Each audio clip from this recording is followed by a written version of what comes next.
नमस्कार मित्रों, कैसे हैं आप सभी। आज हम चर्चा करेंगे शनि महाराज जो वक्री हुए हैं कुंभ राशि में 135 दिनों के लिए उनका सभी राशियों पर क्या फल होगा। तो आज हम चर्चा करेंगे मेष राशि के लिए और इसके साथ ही हम चर्चा करेंगे 7 जुलाई यानी कि लगभग 3-4 दिन के बाद राहु जो हैं वो शनि महाराज के उत्तर भाद्रपद नक्षत्र में चले जाएंगे। वर्तमान में राहु रेवती नक्षत्र यानी कि मीन राशि में है, तो वो 7 तारीख को अपना नक्षत्र परिवर्तन कर रहे हैं, शनि महाराज के नक्षत्र में जा रहे हैं।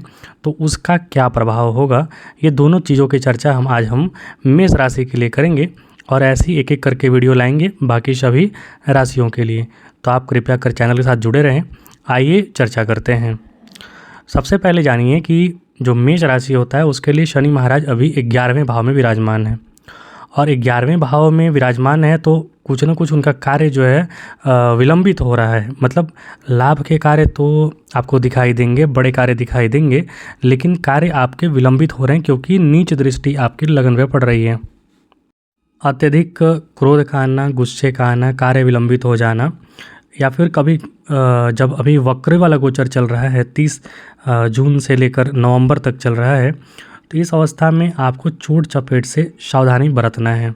खासकर इसलिए भी क्योंकि आपके 12वें भाव में राहु विराजमान है, तो आपको मानसिक परेशानी, कलह क्लेश और व्यर्थ का खर्च वगैरह जो है वो अत्यधिक बना रहेगा क्योंकि 2 ग्रह यहाँ पर आपके लिए नकारात्मक कार्य करेंगे। खास करके राहु जब 12वें भाव में बैठता है तो ऐसे व्यक्ति का धन तो आता है क्योंकि यहाँ पर धन आने का 2 ग्रह कारक यहाँ पर बना हुआ है। पहला गुरु आपके दूसरे भाव में है, शनि आपके 11वें भाव में है।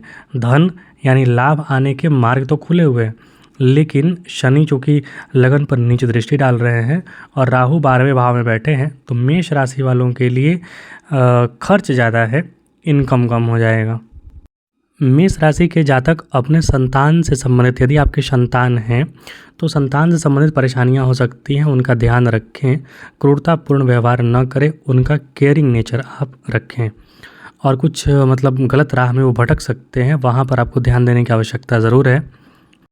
राहु जब 7 जुलाई को आपके वर्तमान के रेवती नक्षत्र को छोड़कर उत्तर भाद्रपद नक्षत्र में चले जाएंगे, अर्थात शनि महाराज के ही नक्षत्र में चले जाएंगे, तो आपके लिए कुछ नए नए मार्ग ज़रूर खुलेंगे, नए आय के मार्ग खुलेंगे।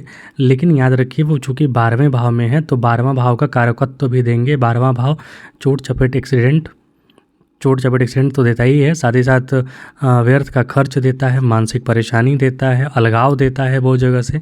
तो यहाँ आपको सावधानी बरतने की आवश्यकता है।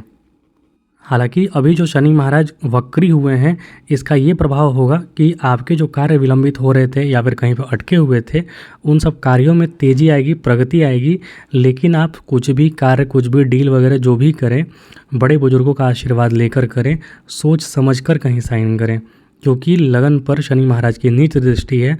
आपसे हड़बड़ी में या फिर आपसे जैसे बोलते हैं ना, काबिल बना के आपको ऐसी गलती करा देंगे जिससे आपको भविष्य में परेशानियां होंगी। आप यदि ज़मीन वगैरह लेने का सोच रहे हैं या फिर मतलब अचल संपत्ति प्राप्त करने का कोशिश कर रहे हैं, लॉन्ग टर्म इन्वेस्टमेंट का सोच रहे हैं, तो ये आपके लिए बहुत अच्छा समय है। कारण ये है कि अचल संपत्ति के कारक जो गुरु हैं और शनि दोनों होते हैं अचल संपत्ति के कारक, और लॉन्ग टर्म जो अच्छा संपत्ति होता है उसके कारक होते हैं।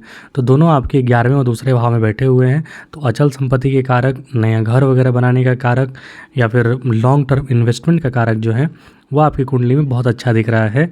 लॉन्ग टर्म इन्वेस्टमेंट कीजिएगा तो राहु का जो वर्तमान फल है वो मिनिमाइज़ हो जाएगा, क्योंकि राहु का गोचर जो है हमेशा के लिए थोड़े रहने वाला है, बस इसी वर्ष के अंत तक रहने वाला है। तो आपको सतर्कता बरतनी है। जो भी कार्य कीजिए या फिर इन्वेस्ट कीजिए उसको लॉन्ग टर्म के परिप्रेक्ष्य में कीजिएगा तो आपको ज़्यादा लाभ होगा। शॉर्ट टर्म में आपको नुकसान होता है, यहाँ दिख रहा है खर्च ज़्यादा है। क्योंकि राहु यहाँ पर 12वें भाव बैठे हैं, शनि महाराज की नीच दृष्टि है, तो स्वास्थ्य गड़बड़ रह सकता है। तो इसके लिए आप शनिवार को शनि मंदिर में या फिर पीपल वृक्ष के पास दिया जलाएं, प्रणाम करें, और हो सके तो शनिवार के दिन ही जटा वाला नारियल जो होता है पानी वाला, वो आप नदी में अपने ऊपर से घुमाकर प्रवाहित कर सकते हैं। तो ये उपाय रहे और प्रयास वही कीजिए जैसा मैंने बताया, डिले करने का प्रयास कीजिए, मतलब किसी भी चीज़ को लॉन्ग टर्म करने का प्रयास कीजिए। शॉर्ट टर्म में नुकसान है, याद रखिए। मिलेंगे अगले वीडियो में बहुत ही शीघ्र। वृष राशि के जातकों के लिए कृपया चैनल को लाइक शेयर सब्सक्राइब जरूर करें। देखने के लिए आपका बहुत बहुत धन्यवाद। जय हिंद, जय श्री राम।